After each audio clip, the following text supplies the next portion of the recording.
वरं पुण्डलीकाय दातुं मुनीन्द्रे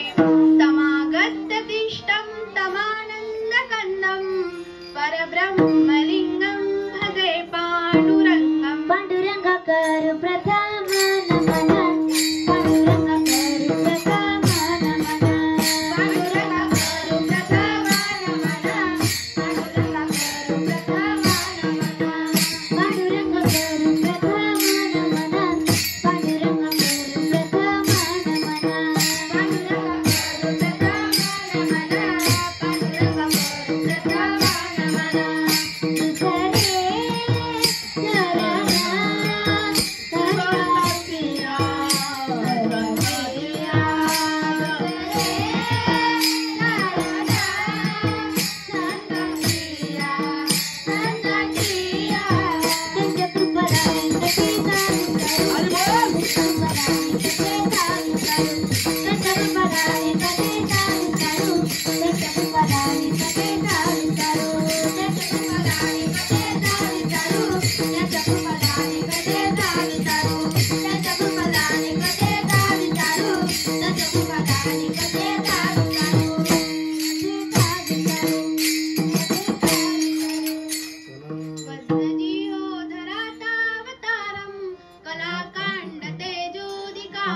प्रस्तुत प्राप्तप्रसंगी सेवेकरिता निवडलेला अभंग अनंत कोटी ब्रह्मांड नायक पांडुरंग परमात्मा यांचे अत्यंत लाडके भक्त श्री संत जनाबाई महाराज यांचा उत्कृष्ट असा नाम प्रकरणातील 4 चरणाचा अभंग आहे। अभंगाकडे वळण्याचा अगोदर अल्पाचा पर्याय द्यायचा तो म्हणजे असा की अजा एकादशी माझी कीर्तनरूपी सेवा ठेवण्यात आली ही माझी परमभाग्य समजते. माझ्या गुरुवारांचे नाव घेण्याजोगी मी मोठी नाही, परंतु अल्पाचा पर्याय द्यायचा म्हणजे गुरुवारांचे नाव घ्यावेच लागते. माझे गुरुवर्य हबापा अंजनाताई जगताप महाराज आळंदीकर यांनी मला इतक्या कमी दिवसात कीर्तनरूपी सेवा घडून दिली नसती तर मी आज या नारदाच्या गादीवर उभे राहिले नसते. तसेच माझे आई वडील यांनी मला राजमाता जिजाऊ मुला मुलींची वारकरी शिक्षण संस्था आळंदी क्षेत्र इथे टाकले नसते तर मी आज या नारदाच्या गादीवर उभे राहिले नसते. तसेच आई वडिलांसारखे प्रेम करणारे दहाजी आई यांचे सुद्धा आभार मानते. तसेच बहिणीप्रमाणे प्रेम करणाऱ्या भक्ती दिदी आणि सोमदादा यांचे सुद्धा आभार मानते. मृदंगाचार्य विनयकरी टाळकरी माळकरी श्रोते मंडळी यांचे सुद्धा आभार मानते आणि माझ्या बसलेल्या छोट्याशा बहिणी यांचे सुद्धा आभार मानते व कीर्तनरूपी सेवेला सुरुवात करते. विठ्ठल विठ्ठल विठ्ठल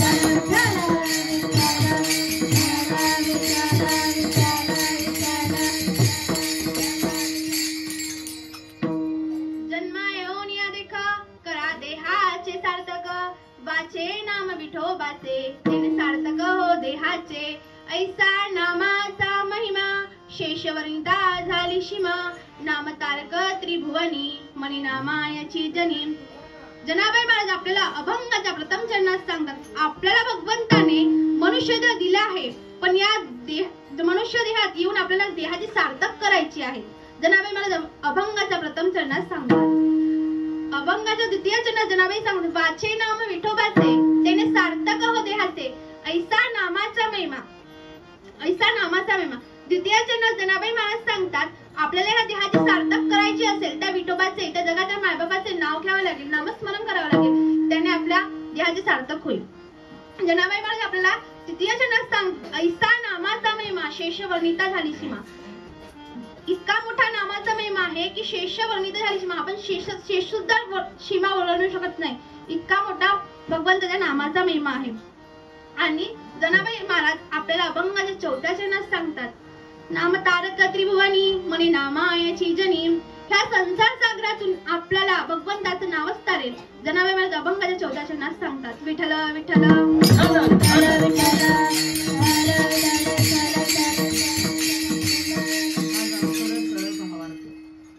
हा झाला सरळ सरळ भावार्थ. जनाबाई महाराज वयाच्या 8 वर्षाचे असताना त्यांचे वडील वारकरी होते. वंश परंपरेनुसार ते वारीला जात होते. जनाबाई 8 वर्षाच्या असताना त्यांनी आपल्या वडिलांना हट्ट पकडला मला वारीला जायचं आहे. त्यांच्या वडिलांनी त्यांची ती हट्ट पूर्ण केली, त्यांना वारीला घेऊन गेले. त्यावेळेस जनाबाईंनी त्यांच्या वडिलांना प्रश्न विचारला बाबा आपण वारीला तर चाललो, पण ही वारी कोणाची आहे, हे अभंग कोणाचे आहेत, हे काकडा कोणाचा आहे, ह्या ओव्या कोणाचे आहेत, हे कीर्तन कोणाचे आहे. तर त्यांच्या वडिलांनी सुंदर असा प्रश्नाचं उत्तर दिला. त्यांनी सांगितलं बाळा हे जगाचा तो मायबाप आहे पांडुरंग परमात्मा, त्याचं वर्णन आहे. ज्यावेळेस जनाबाई पंढरपूरला पोहोचल्यानंतर त्यांना तो जगाचा मायबाप माझ्या छोट्याशा चिमुकल्या जनाबाई 8 वर्षाच्या होत्या, त्यांना तो जगाचा मायबाप दिसत नव्हता. वडिलांची एकच इच्छा असते मी जे बघितलं नाही ते माझ्या लेकरांनी बघावं. त्यांच्या वडिलांनी त्यांना खांद्यावर घेतलं आणि त्यांना खांद्यावरून त्यांनी जेव्हा त्या जगाच्या मायबापाला बघितलं ना तेव्हा त्या गालात खुदकन हसल्या आणि म्हणाल्या खरंच हो बाबा तुम्ही म्हणाला ते खरं, तो जगाचा मायबाप खूप सुंदर आहे. त्यावेळेस जनाबाईच्या वडिलांनी म्हणाले हो बाळा तो खूप सुंदर आहे सुंदर आहे. मग जनाबाई सामोर गेल्यानंतर दर्शनाला गेल्या तेव्हा जनाबाईने हट्ट पकडला मला इथंच राहायचंय, मी इथे येणार नाही, पुन्हा येणार नाही गावाकडे. किती सुंदर आहे तो किती सुंदर आहे. राजसा कुमार मदनाचा पुतळा राजसा कुमार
पण 1 तास लोटून गेले. ते त्यांचे वडील तिथे जरा गाळत होते, पण जनाबाईला त्यांच्या वडिलांची आठवण झाली नाही. असे 1 तासाचे 2 तास लोटून गेले, असे 4 तास लोटून गेले, पण जनाबाईला त्यांच्या वडिलांची आठवण झाली नाही. हो, मला सांगा, आपल्या 8 वर्षाचे लेकरू म्हणेल काय की माझा हात आणि बाप आणि हेच माझी माय, असं म्हणेल का? हो, जरी आपल्या संस्थेतल्या मुलींना 8 दिवसाच्या नंतर फोन नाही मिळाला तर म्हणतात, दुसऱ्या हप्त्यात सांगतात की मला फोन नाही मिळाला. सांगतात की नाही? सांगतात ना. तर माझ्या जनाबाईंनी असं म्हटलं की जगाचा मायबाप तोच माझा मायबाप आहे, आज नाही तर कोणीच म्हणू शकणार नाही. त्यावेळेस जनाबाईंच्या वडिलांना वाटलं. मग जनाबाईंचे वडील शेतकरी होते. शेतातले काम सुरू झाले. जनाबाईंचे वडील तिथून निघून गेले. त्यांनी त्यांच्या काही क्षेत्रातले वारकरी होते त्यांना सांगितलं, माझ्या लेकराकडे लक्ष द्या, मी 1 महिन्याच्या नंतर वापस येणार आहे. पण नियतीचा नियम वेगळा होता. जनाबाईचे वडील 1 महिन्यानंतर वारले. ही घटना घडल्यानंतर जनाबाईला खूप दुःख झाले. पण जनाबाई, आपण आपल्या मैत्रिणीला दुःख सांगतो, आपल्या बहिणीला दुःख सांगतो, पण माझ्या जनाबाईने मैत्रिणीला सुद्धा सांगितलं नाही, बहिणीला सुद्धा सांगितलं नाही. माझ्या जनाबाईने जगाच्या मायबापाला दुःख सांगितलं, जगाच्या मायबापालाच दुःख सांगितलं. त्यावेळेस जनाबाई तिथे रडत त्या जगाच्या मायबापाकडे बसल्या आणि म्हणाल्या, माझ्या वडिलांनी मला तुझ्या सानिध्यात ठेवलं आहे, तूच माझा बाप आणि तूच माझी माय. आपलं कोणी कोणाचं म्हणत नाही, पण त्या जनाबाईने म्हटलं, तूच माझा बाप आणि तूच माझी माय. मग जनाबाई नामदेव महाराज असं दर्शनाला आले होते. दर्शनाला आल्यानंतर जनाबाई रडत होत्या. हे बघितल्याच्या नंतर नामदेव महाराजांनी त्यांना विचारलं, तू कुठची आहे? तर जनाबाईने सांगितलं, माझे वडील इथं सोडून गेलेले आहेत, गंगाखेड. आणि जनाबाईने सांगितलं, मी गंगाखेडची आहे, माझ्या वडिलांनी मला इथे सोडलेलं आहे, माझे वडील वारले हे मला कळलेलं आहे. मग जनाबाई नामदेव महाराजांच्या घरी राहायला लागल्या. जनाबाई नामदेव महाराजांच्या घरी राहत असताना त्या पहाटे 3ला उठायच्या. पहाटे 3ला उठल्यानंतर त्या दळण दळायच्या, दळून चूल पेटवायच्या, स्वयंपाक करायचा, पाणी तापवायच्या, आंघोळ करायच्या, सगळ्यांना जेवायला द्यायच्या आणि स्वतः जेवायच्या. तोपर्यंत 3 वाजायचे, दुपारचे 3. आणि मग गोवऱ्या वेचायला जायच्या. गोवऱ्या वेचून झाल्याच्या नंतर पुन्हा चूल पेटवायच्या, स्वयंपाक करायच्या. हा त्यांचा नित्यनेम होता. पांडुरंग परमात्मा ज्यासाठी थांबल्या होत्या त्या मंदिराकडे जाण्याची सुद्धा त्यांच्याकडे वेळ नव्हती. हो, त्यावेळेस जनाबाई महाराजांना तो जगाचा मायबाप आहे ना, त्याला त्यांची दया आली. पण असं कधीच नाही झालं की जनाबाईने त्या पांडुरंग परमात्म्याचं नामस्मरण केलं नाही. त्या दळण दळायच्या वेळेस म्हणायच्या, सुंदर माझे जाते गे फिरते बहुतुके, गाऊ कौतुके तुये बाविसला, गाऊ कौतुके तुये बाविसला, सुंदर माझे जाते ग फिरते बहुतुके, गाऊ कौतुके तुये बाविसला, गाऊ कौतुके तुये बाविसला, सासू आणि सासरा फिरतो तिसरा, सासू आणि सासरा फिरतो तिसरा, गाऊ कौतुके तुये बाविसला, गाऊ कौतुके तुये बाविसला, तुये बाविसला,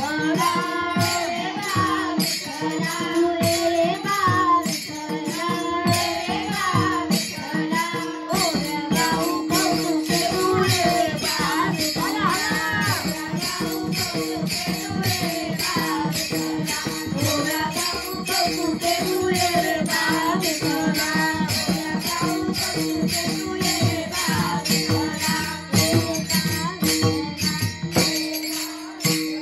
वा वा. एक दिवस जनाबाई गोवऱ्या वेचायला गेल्या. गोवऱ्या वेचायला जाताना शेजारी तिच्या सोबत गणिता आली. कांडिता तुझ गायन मी अनंता, झाड लोट जनी करी केर भरी चक्रपाणी, साळी कांडण्यास काडी, पुढे जाऊन उकळ झाडी. जनाबाई एक दिवस गोळा करायला गेल्या. त्यावेळेस त्यांची शेजारी तिच्या सोबत आलेली होती. पण काय व्हायचं, जनाबाई तिच्या 50 व्हायच्या तरी जनाबाईच्या 100 व्हायच्या, कारण त्यांना जगाचा मायबाप काम करू लागायला यायचा. तर शेजारींना असं वाटलं की मी आणि ही सोबतच येतो, पण माझ्या 50 होतात आणि हिच्या 100 कसा काय होतात. मग तिला असं वाटलं की जनाईमध्ये गोऱ्या चोरत तर नसेल ना.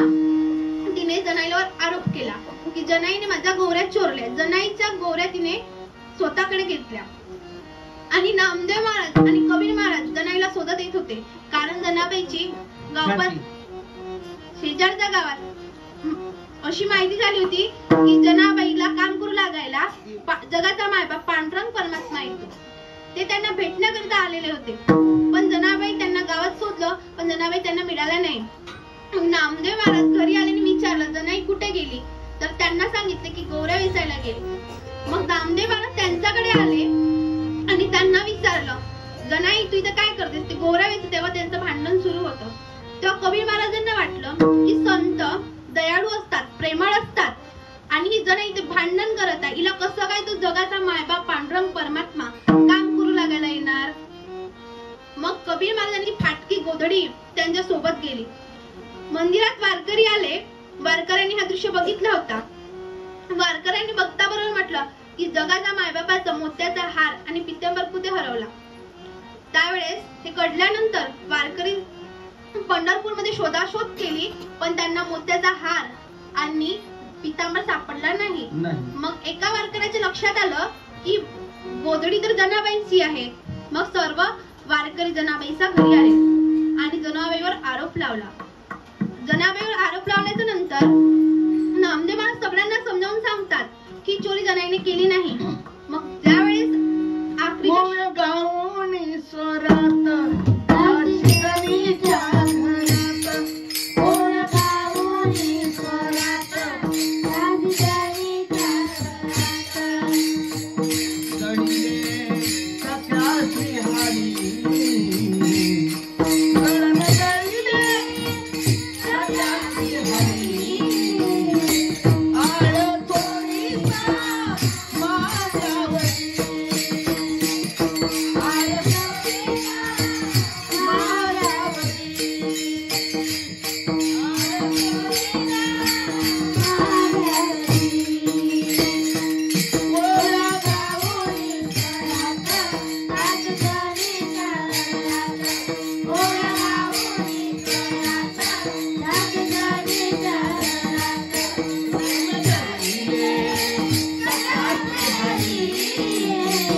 जनाबाईने जर सार कांडायला काढली तर पांडुरंग परमात्मा उकड झाडून काढत होते आणि जनाबाईंनी ती काढावी आणि भगवंतांनी कांडावी. भगवंताच्या हाताला फोड आल्यावर जनाबाई महाराज म्हणतात हातालाच फोड जनी म्हणे मुसळ हातालेसची फोड जनी म्हणे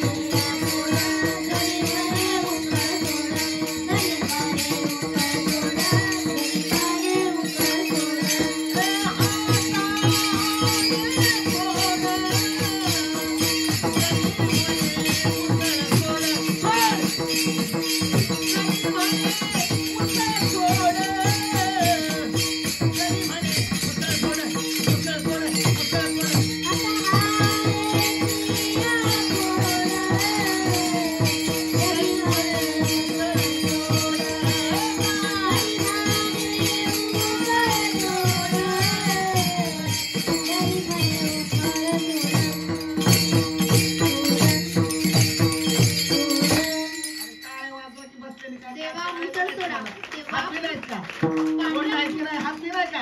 पांडुरंग परमात्म्याने जनाबाईची अनेक कामे केली आहे. जनाबाई ज्या सेनगोळा करायला गेल्या तर पांडुरंग परमात्मा काय करत होते तेच मला एका ठिकाणी सांगतात. जनी जाहे सेनासाठी उभा आहे तिच्या पाठी. जनाबाई ज्या सेनगोळा करायला गेल्या तर पांडुरंग परमात्मा त्यांच्या मागे धावत जात होते. आणि जर जनाबाई गोवऱ्याचे गाठुडे गोवऱ्या विचारायला गेल्या तर पांडुरंग परमात्मा काय करत होते तेच मला एका ठिकाणी सांगतात. मोठा डोईवर उचलून घेई पुढे चाले जनाबाई. गोवऱ्याचे गाठोडे पांडुरंग परमात्म्याने डोक्यावरती घ्यावे आणि जनाबाईने पुढे चालावे. जनाबाई आंघोळीला बसल्यावर जनाबाईने पांडुरंग परमात्म्याला सांगावे, पांडुरंगा मला विषणाला पाणी नाही. जनी बसली नायाला पाणी नाही विसणाला. जनी बैसली नाह्याला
त्यावेळेस पांडुरंग परमात्म्याने जनाबाईची मस्करी केली. गार पाणी द्यायच्या ऐवजी जास्तच गरम पाणी दिले आणि ते डोक्यावरती टाकल्यानंतर ते पाणी जास्तच गरम वाटले.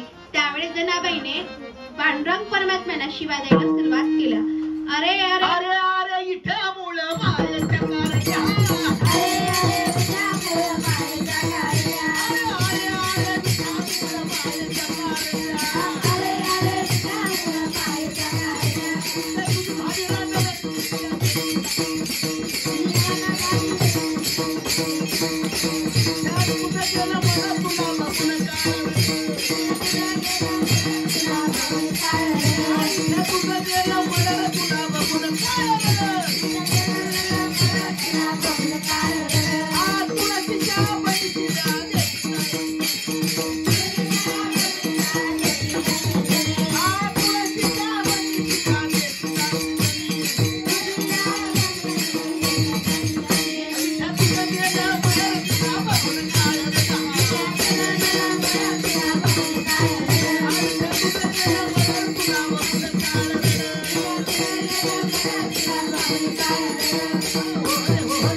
नुसतं बसू नका माग. इतक्या मोठ्या महाधिकारी महापुरुष मध्ये जनाबाई महाराज होत्या. माणूस किती दिवस जगलं याला अर्थ नाही, जगून काय केलं याला अर्थ आहे. हा मनुष्य देह पुन्हा पुन्हा नाही. चांगदेव महाराज 1400 वर्ष जगले याला अर्थ नाही, जगून काय केले याला अर्थ आहे. माझे माऊली वैष्णव ज्ञानेश्वर महाराजांनी वयाच्या 16व्या वर्षी ज्ञानेश्वरी सांगितली. आता काही लोक म्हणतात 16व्या वर्ष धोक्याचं. कोण म्हणतो 16व्या वर्ष धोक्याचं? स्वामी विवेकानंदांनी 16व्या वर्षी काय केलं? शिवाजी महाराजांनी वयाच्या 16व्या वर्षी तोरणा गड जिंकला. लहान वयात काय केलं याला अर्थ आहे, किती दिवस जगले याला अर्थ नाही. हा पुन्हा पुन्हा नरदेह नाही. तेच तुकाराम महाराज एका ठिकाणी सांगतात, एक एक योनी कोटी कोटी फेरा मनुष्य देह वारा मग लागे. मनुष्य देह काहींना मिळाला पण कळाला नाही आणि काहींना मिळाला नाही पण मिळालाही नाही आणि कळायलाही नाही. पशुपक्ष्यांना मनुष्य देह मिळालाही नाही आणि त्यांना कळायलाही नाही. तेच महाराज एका ठिकाणी सांगतात, पशुपक्षी काय पाप पुण्य जानती उत्तम मध्यम भोगती. त्यांना पाप पुण्य कळत नाही पण आपल्याला पाप पुण्य कळतो, तरी पण आपण कधी कीर्तनात बसत नाही. आपण कधी हरिपाठात आपण त्यांना बोलवावं लागतं. आपल्या संगीत हरिपाठ होतो पण मुली काही बसून असतात, त्यांना बोलवून आणावं लागतं. आपल्याला इंटरेस्ट नसतो त्या गोष्टीत. जेवायला नाही बोलवावं लागत, हरिपाठात बोलावं लागतं. हरिपाठाला बोलवावं लागतं. आपल्याला पाप पुण्य करून सुद्धा आपण कीर्तनाला कधी जात नाही. कुत्रे काही कीर्तनाला येत नाही, बैल काही कीर्तनाला येत नाही, गाढव काही कीर्तनाला येत नाही. मग कीर्तनाला येतं कोण ते तुम्ही ठरवा. विठ्ठल विठ्ठल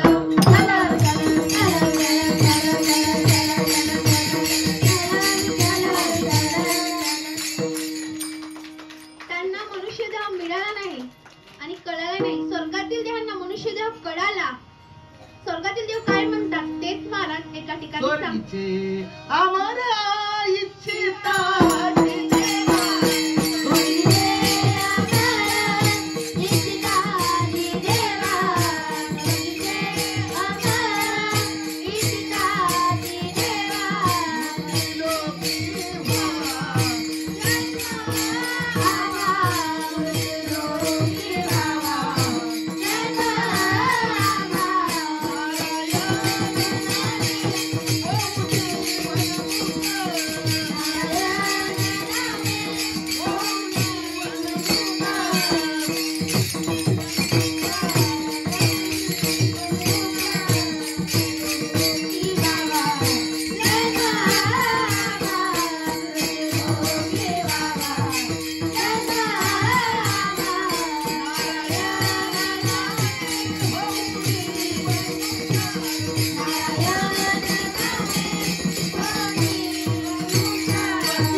येत असतं बाळांनो. त्याच्यासाठी पाटा. स्वर्गातील देव म्हणतात, पांडुरंग परमात्मा आम्हाला मृत्यूलोकामध्ये जन्म द्या. तेव्हा पांडुरंग परमात्मा म्हणतात, तुम्ही मृत्यूलोकामध्ये येऊन करणार काय? नारायण नामे हो जीवन मुक्त कीर्तन अनंत गाओ गीती. त्यांना मनुष्य देह मिळाला नाही पण कळाला. आपल्याला मनुष्य देह मिळाला पण कळाला नाही. आपल्याला मनुष्य देह कळाला का? आपला जर मनुष्य देह कळाला असता तर मांसाहार केला असता का? नाही. दारू प्यायलो असतो का? आपण मांसाहार केला नसतो, दारू प्यायलो नसतो, पण आपल्याला मनुष्य देह मिळाला नाही. मला आठवला म्हणून एक दृष्टांत सांगते. एक राजा रस्त्याने चालला असताना त्याला उघडा धनगर दिसला. तो राजा प्रधानजीला म्हणतो, शाल व जोडी व बूट नेऊन द्या. त्यावेळेस प्रधानजी म्हणतात, ओ राजे सरकार, आपल्या शाल व जोडी व बूटचे काय उपयोग होणार? तेव्हा राजा म्हणतो, सांगते तितकेच करा. सांगितले काम करावे सेवके, येते हतपण कामा नये. त्याला शाल व जोडी तर मिळाली पण त्याला कळाली नाही. त्याला शाल व जोडी केवढ्याची होती? शाल 5 लाख रुपयाची. 5 लाख रुपयाची होती, पण त्याला त्याचं मूल्य कळालंच नाही. त्याने ती शाल व जोडी गवताच्या कुचरात टाकली व बूट घालून त्याच्यावर उभा राहिला. त्याला शाल जोडी मिळाली पण त्याला कळाली नाही. तसंच आपल्याला मनुष्य देह मिळाला पण आपल्याला कळाला नाही. तर तेच महाराज एका ठिकाणी सांगतात, देवे दिला दिला देवे दिला देवे दिला देहा भजन गोमचा.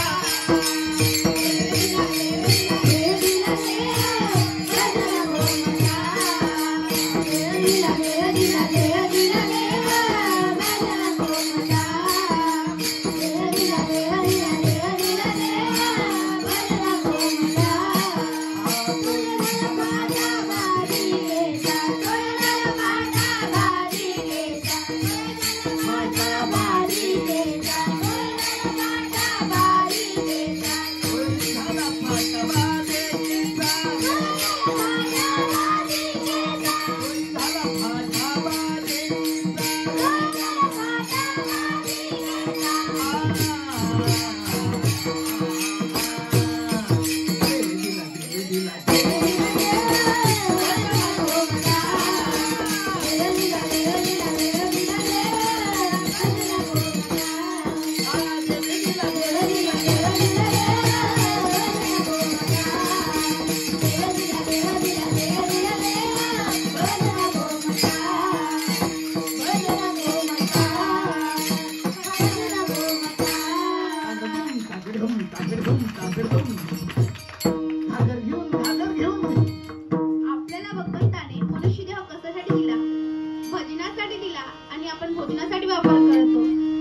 आपल्याला हा भगवंताने मनुष्यदेह कशासाठी दिला ते जनाबाई महाराज अभंगाच्या प्रथम चरणात सांगतात.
जनाबाई महाराज म्हणतात आपल्याला या भगवंताने मनुष्यदेह दिला आहे.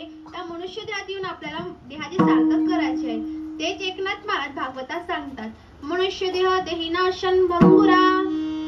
तुकाराम महाराज म्हणतात आपल्याला हा मनुष्यदेह फार अवघड परिस्थितीत मिळाला, अत्यंत दुर्लभ परिस्थितीत मिळाला आहे. त्या देहाचे सार्थक करायचे आहे. मला आठवलं म्हणून एक दृष्टांत सांगते. एक राजा होता, त्याला पोटदुखी लागली. तो राजा शिपायांना आज्ञा करतो वैद्यांना बोलून आणा. तेव्हा शिपाई वैद्यांना बोलून आणण्यासाठी जातात. वैद्य त्यांना औषधासाठी जिवंत कावळा सांगतो. मग शिपाई त्या जिवंत कावळा न करिता निघतात. तर त्यांना वाटेवर एक आंधळा आंघोळ करताना नदीमध्ये दिसतो. तो आंधळा सहजरीतीने हात वरती करतो आणि टाळी वाजवतो. त्याच्या टाळीत त्याला एक कावळा सापडतो. त्या कावळ्याला बघताच शिपाई त्याच्याकडे जातात आणि त्याला म्हणतात, हे आंधळ्या, तुझा कावळा मला देतोस का? त्यावेळेस आंधळा म्हणतो. त्यावेळेस आंधळा राजसेवकाचे आवाज ओळखतो आणि तो म्हणतो, माझा कावळा तुम्हाला फुकट वाटला का? त्यावेळेस शिपाई म्हणतो, तुझा कावळा तू मला 500 रुपयात देतोस का? मग आंधळा म्हणतो, विचार करतो, जरी आपण मंदिरासमोर दिवसभर बसलो तरी साधे आपल्याला 5 रुपये कोणी देत नाही. मग आंधळा म्हणतो, शिपाई म्हणतो, तुझा कावळा तू आम्हाला 500 रुपयात देतोस का? तेव्हा आंधळा म्हणतो, माझा कावळा तुम्हाला 500 रुपयाचा वाटला का? मग शिपाई म्हणतो, तुझा कावळा तू आम्हाला 5000 देतोस का? 5000 देतोस का? मग शिपाई म्हणतो, माझा कावळा तुम्हाला 5000चा वाटला का? मग शिपाई म्हणतो, तुझा कावळा तू आम्हाला 5 लाखात देतोस का? मग आंधळा विचार करतो, 5 रुपयापासून 500 पर्यंत, 500 रुपयापासून 5000 पर्यंत, 5000पासून 5 लाखापर्यंत द्यायला काही हरकत नाही असं म्हणून आंधळा हात सामोर करतो. जसा हात सामोर करतो तसाच कावळा निष्ठून जातो. तर मग शिपाई म्हणतो, हे आंधळ्या, तुझा कावळा आम्हाला सापडला नाही. तेव्हा आंधळा म्हणतो, थांबा 5 मिनिट, मी आणून देतो. मला सांगा, तो आंधळा जरी 8 दिवस टाळी वाजत बसला तरी त्याला कावळा सापडेल का? सापडणार नाही. तेच तुकाराम महाराज एका ठिकाणी सांगतात, पावला हा देह कांगटा आली नाही, न घडो पाय घडो आले. त्याचप्रमाणे आपला हा नरदेहही आहे. जसा कावळा निष्ठून गेला तसा आपला हा नरदेह कधी निष्ठून जाईल याची सांगता येत नाही, याची पण गॅरंटी नाही. तेच नरदेह दुर्लभ जाना.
म्हणतात आपल्याला भगवंताने हा देह दिला तेव्हा आहे. उभी राहून अशी पळायची.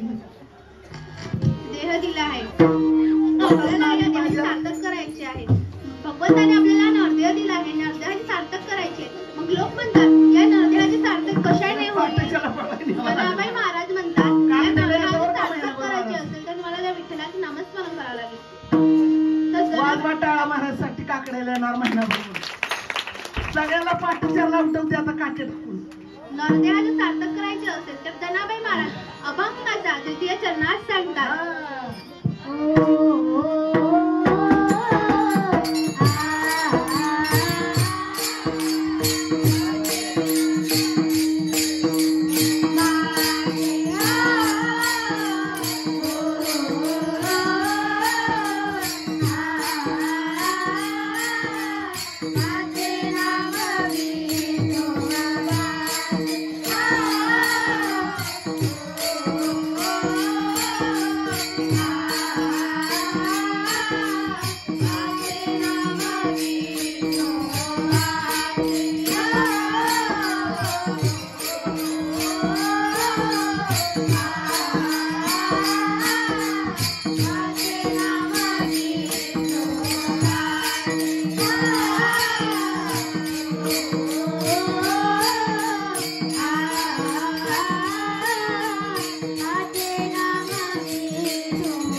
जनाबाई महाराज म्हणतात तुम्हाला या देहाचे सार्थक करायचे असेल तर तुम्ही मुखाने त्या विठ्ठलाचे त्या पांडुरंग परमात्म्याचे नामस्मरण करा. त्याने तुमच्या नरदेहाचे सार्थक होईल. मग पण आपल्याला वार आला की भक्ती बदलते. जनाबाई महाराज म्हणतात जर तुम्हाला नरदेहाचे सार्थक करायचे असेल तर तुम्ही त्या देवाचेच नामस्मरण करा. लोक म्हणतात हो जनाबाई तुम्ही म्हणता ते खरे पण त्या देहाचे सार्थक ह्या देहाचे आमच्या नरदेहाचे सार्थक होईल का. तेव्हा जनाबाई महाराज म्हणतात या भगवंताच्या नामाने पशु पक्ष्यांचे देखील सार्थक झाले. मग तुमच्या नरदेहाचे सार्थक का होणार नाही. पण वार आला की भक्ती बदलतो, देव बदलतो. अशा भक्तीने तुमच्या नरदेहाचा उद्धार होणार नाही. सोमवार आला की शिवभोळा चक्रवर्ती त्याचे पाय माझे चित्ती त्याचे पाय माझे चित्ती. शिवभोळा चक्रवर्ती त्याचे पाय माझे चित्ती त्याचे पाय माझे चित्ती. सोमवार आला की शंकराची भक्ती करतात. मंगळवार आला की अनादि निर्गुण प्रगट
विठ्ठल करावा विठ्ठल जीव भाव.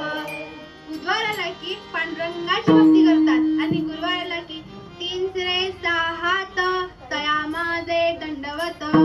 गुरुवाराला की दत्ताची भक्ती करतात. काय म्हणतात आलं काय म्हणतात आता काय ते नाव आलं ते बाय काय म्हणते पीठ नाही शिल्लक. बुधवारी म्हणतात मदव करी वा पुढच्या घरी. सांगितलं तरी काय कळा ना काय. शुक्रवाराला की संतोषी मा सांग ना देवी माझ्या भावाला तू भावाला तुझी आहे मी माझ्या भावाला. सांग ना देवी माझ्या भावाला तू भावाला तुझी आहे मी माझ्या भावाला. सासरा माझा भावाली बाजू माझी आई करी. सासरा माझा भावाली बाजू माझी आई करी. जीवाला देवाला तुझे आहे माझ्या भावाला. सांगा देवी माझ्या भावाला तू भावाला तुझे आहे माझ्या भावाला. सांगा देवी माझ्या भावाला तू भावाला तुझे आहे माझ्या भावाला. तुझे आहे माझ्या गावाला. सुखी आहे मी माझ्या गावाला. हो हो शुक्रवाराला की संतोषी मातेची भक्ती करतात आणि शनिवाराला की शरण शरण शरण शरण हनुमंता तुझा आलो रामदूता. शनिवाराला की हनुमंताची भक्ती करतात आणि रविवाराला की सोमवाग्या प्रेम नगरवारी.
जनाबाई महाराज म्हणतात आपल्या भगवंत असा 33 कोटी भगवंताच्या नामाने आपल्या नरद्याचा उद्धार होणार नाही.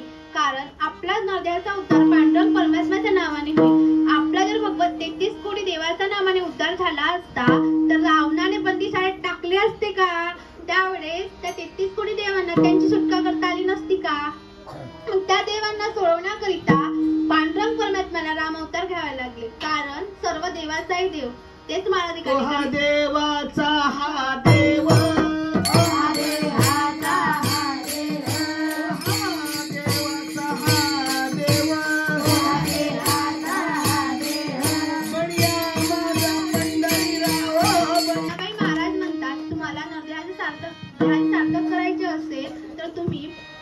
त्या पांडुरंग परमात्म्याची भक्ती करा. जनाबाई म्हणाली असते का वाचे नाम विठोबाचे. मग ती का म्हणाली वाचे नाम खंडोबाचे, वाचे नाम कारुबाईचे, वाचे नाम भैरवनाथाचे. मग ती का म्हणाली नाही? कारण सर्व देवांचाही देव तेच महाराज एका ठिकाणी सांगतात एक गाव आम्ही विठोबाचे नाम आणि भगवंताच्या नामाने जटाई पक्षीचा उद्धार झाला. ते जनाबाई महाराज अभंगाच्या तृतीय चरणात सांगतात ऐसा नामाचा महिमा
सर्वांनी हात वरती करा. सर्वांनी आपण बी आता नामस्मरणच करायचंय, पण कोणाचं? हा, खंडोबाचं नाही. आता असेल तर वर करा. विठोबा रखुमाई, विठोबा रखुमाई, विठोबा रखुमाई, विठोबा रखुमाई,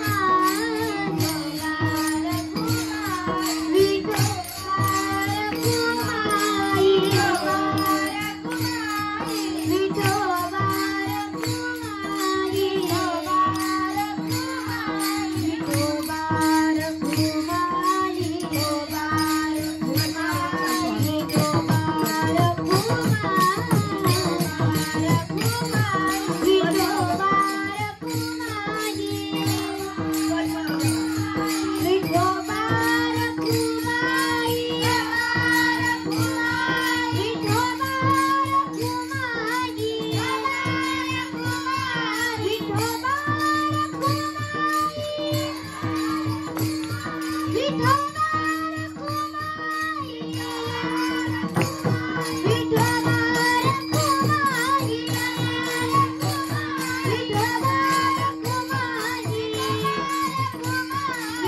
रखुमाई,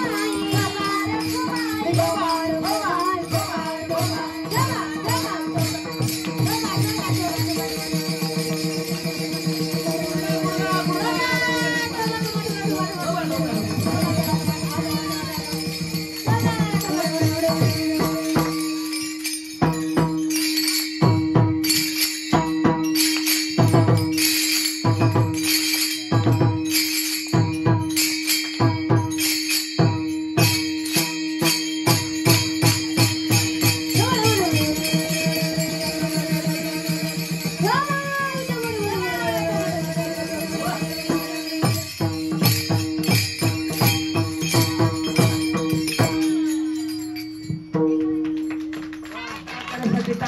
बसलेल्या माणसाने ऐसा नामाचा महिमा, ऐसा नामाचा महिमा तर कैसा नामाचा महिमा. एकदा सेतुबंधनाचं काम सुरू होतं. नरनीर, जामवंत, सुग्रीव आणि हनुमंतराय काय करत होते, एका दगडावरती रा आणि दुसऱ्या दगडावरती म असे शब्द लिहून ते दगड पाण्यामध्ये म्हणजे समुद्रामध्ये टाकत होते आणि ते दगड तरत होते. आता बघा, भगवंताच्या नामाने दगड सुद्धा तरतात, मग आपण का तरणार नाही? भगवंताच्या नामाने नरदेव आपले नरदेव का तरणार नाही? उदकी तारिले पाषाण हे महिमान नामाचे. भगवंताच्या नामाने राक्षसांना मुक्ती मिळाली, कपिकुळाचा उद्धार झाला, वानरांचा उद्धार झाला. राक्षसांना मुक्ती का मिळाली आणि वानरांचा उद्धार काय झाला? कारण राक्षसांच्या मुखात नेहमी भगवंताचे नाम येत होतं, म्हणून त्यांना मुक्ती मिळाली. आणि वानरांचा उद्धार काय झाला? कारण वानर नेहमी राक्षसांची नाव येत होती, म्हणून त्यांचा उद्धार झाला. नाम चांगले चांगले माझा कंठी राहो भले, कपिकुळ उद्धरले मुक्त केले राक्षसा. राक्षसांना मुक्ती का मिळाली? राक्षस नेहमी म्हणायचे, कुठे गेला तो राम अखंड. त्यांच्या मुखामध्ये नेहमी श्रीरामचंद्र प्रभूचे नाव येत होते, म्हणून त्यांना मुक्ती मिळाली. आणि वानरांचा उद्धार काय झाला? कारण वानर नेहमी वानरांच्या मुखामध्ये राक्षसांची नाव येत होती, म्हणून त्यांचा उद्धार झाला. मग रामचंद्र प्रभूला काय वाटले, माझ्या नावाने दगड सुद्धा तरतात. मग रामचंद्र प्रभूला त्यावेळेस अहंकार झाला. त्यांनी एका दगडावरती रा आणि दुसऱ्या दगडावरती म असे शब्द लिहून ते दगड पाण्यामध्ये टाकले. तोही बुडाला दुसरा टाकला तोही बुडाला, तिसरा टाकला तोही बुडाला. माणसाला अपमान सहन होत नाही. एखादा मनुष्य मोटरसायकलवरून पडला, त्याला तो किती लागलं ते बघत नाही, पण त्याला कोणी पाहिले का ते बघतो. रामचंद्र प्रभूला वाटले मला कोणी बघितले तर नाही, म्हणून मागे वळून बघतात तर जोडण्या कर उभा सन्मुख तो सामोर. हनुमंतराय हात जोडून पाठीमागे उभे होते. रामचंद्र प्रभू म्हणाले, हनुमंतराय तुम्ही कधी आले? तेव्हा हनुमंतराय म्हणाले, प्रभू मी पहिल्याच दगडाला आलो. हे ऐकल्यानंतर रामचंद्र प्रभू आईस्क्रीम सारखे गार झाले आणि मग रामचंद्र प्रभू म्हणाले, हनुमंतराय तुम्ही राम नाव टाकून दगड पाण्यात टाकता ते तरतात आणि मी टाकतो ते का बुडतात? तर हनुमंतराय म्हणाले, प्रभू तुमच्या नामाचा महिमा तुम्हाला कळणार नाही. तुझ्या नामाचा महिमा, तुझ्या नामाचा महिमा, तुझ्या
भगवंताच्या नावाचा नवा खूप मोठा आहे.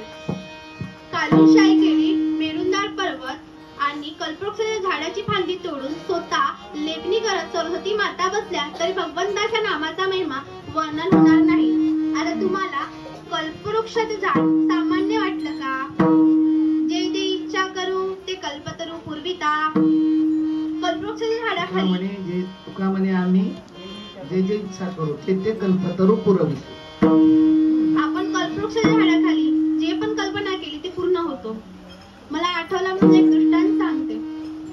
उन्हाळ्याचे दिवस सुरू असताना एक मनुष्य सरपानाची मोरी घेऊन त्या कल्पवृक्षाच्या झाडाखालून गेला. तो म्हणाला, वाह काय थंडगार हवा आहे. तो त्या ठिकाणी बसला. पुढे बोल मोठ्याने बोल. त्या ठिकाणी जाऊन बसला. त्यावेळेस तो म्हणाला, काय थंडगार हवा आहे. या ठिकाणी जर थोडे थंडगार पाणी असते, वा या ठिकाणी थोडे थंडगार पाणी असते, बरे झाले असते. मग त्या ठिकाणी चांदीच्या तांब्यात पाणी प्राप्त झाले. सोन्याच्या तांब्यात पाणी प्राप्त झाले. तो म्हणाला, वा काय थंडगार पाणी आहे. मग त्या ठिकाणी तो म्हणाला, या ठिकाणी थोडे जेवण असते तर बरे झाले असते. मग त्या ठिकाणी 5 पक्वानाचे सुंदर असे सोन्याच्या ताटामध्ये 5 पक्वानाचे भोजन प्राप्त झाले. तो म्हणाला, वा काय थंडगार, वा काय. मग तो म्हणाला, अरे बापरे, या ठिकाणी थोडे झोपायला गादी असती तर बरे झाले असते, पोते असते बरे झाले असते. मग त्या ठिकाणी कॉटनची अशी गादी तयार झाली. तो म्हणाला, मग तो म्हणाला, अरे बापरे. मग तो म्हणाला, इथं उत्तर नसतील ना. मग त्या ठिकाणी ठिकाणी वा. भूत सुद्धा आले. बापरे, मला हे भूत खातील तर नाही ना. मग त्या ठिकाणी